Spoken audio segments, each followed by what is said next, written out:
Hello, it's your dividend friend. How are you doing today? Today, I have a really interesting scenario here. We hear about velocity banking, HELOCs, and PLOCs, but there is one debt tool that we are absolutely sleeping on. Give me a moment. Let me go ahead and grab my notebook. I'll be right back. But you know I'm a stranger, a willing aid. You know me, I have my trusted notebook. But anyway, I have a really interesting chart I want to show you guys. You know what? We hear about all the HELOCs and the PLOCs and the credit cards to pay down debt. Have you ever considered a savings account for those that have it? People say, well, my savings account is my rainy day fund. You guys, no day like the present to use that because remember, debt freedom is the goal. This right here is your strategy to get there. But the kicker is there is absolutely no interest or anything because you become the bank and you're paying back yourself. And most of us do not charge ourselves interest, right? I want to tell you about this person here. Good person. They were talking. I'm not a homeowner, so of course they couldn't get a HELOC. That was out of the question. They didn't want to mess with all the PLOC paperwork. And I'm like, okay. And then they have credit card debt. I'm like, okay. But I noticed in the numbers they had a savings account. And I'm like, you have a savings account of $10,000. That is your leveraging tool. That's your debt tool. So if they're talking, you know me, I'm just a voice. They make the choice. They make the choice to use their $10,000 in savings as their debt tool to completely wipe out their credit card debt. Now understand this, their credit card was at 18%. You guys, and they were making $200 a month payments on that. If they had continued that, guess what?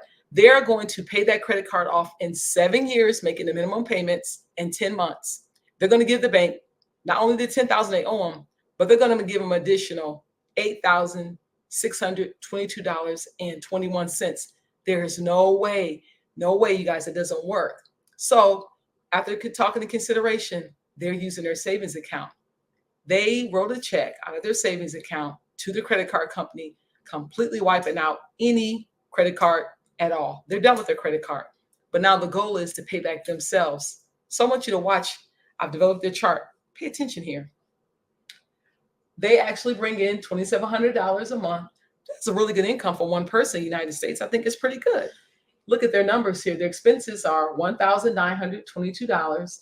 Their cash flow, now you guys remember I told you they were paying $200 a month. Their cash flow was $578. But the minute we wiped out that credit card debt, $200 goes back in their pocket. So their cash flow now is at $778.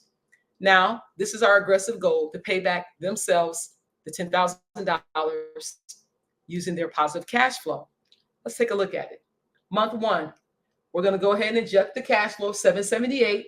It's going to bring them to own themselves back $9,222. Month two, same thing. Inject the $778 cash flow. Going to bring them down to own themselves $8,444. Great. Now look at month three. We're going to do the exact same thing. We're going to inject that cash flow of $778. They're down to $7,666 that they owe themselves.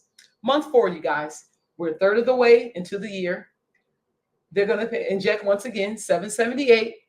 Now they actually owe themselves $6,888. I want you to notice something. They have paid themselves back $3,112 in a 4-month period. If you look at these numbers, you rinse and repeat this whole process, you're going to find that in about 12 months, 12 and a half months, they have paid themselves completely back their $10,000. They haven't given the bank $200, the credit card company, $200 a month for 7 years and all the additional interest. They haven't done any interest at all because they've stopped the bleed by paying that credit card off with their debt tool of their savings account. After a year, guess what? They have paid themselves back. I don't know about you, but I think that right there is a better strategy. So if you can't take out a HELOC or a PLOC, there's other options, or you don't want to do the credit card, it's okay. If you have savings, you guys consider your savings as your debt tool, and you're going to eliminate even paying back any interest at all. And also, I guess as I always say, until the next time, until my next video, I want to encourage you to reach out to me. I offer one-on-one consultations. There's an email there. There's a website there. And there's also, you guys, I have free resources. Please take a look at my information. And also, have you liked, subscribed, or shared? This is far too good of information for you to keep it to yourselves. Tell your aunts, your uncles, your cousins, your moms, your dads, there's a way to get out of debt, and it's not hard. It's not difficult. So until the next time, until the next video, I'm your dividend friend. I'm here until you win. Bye-bye.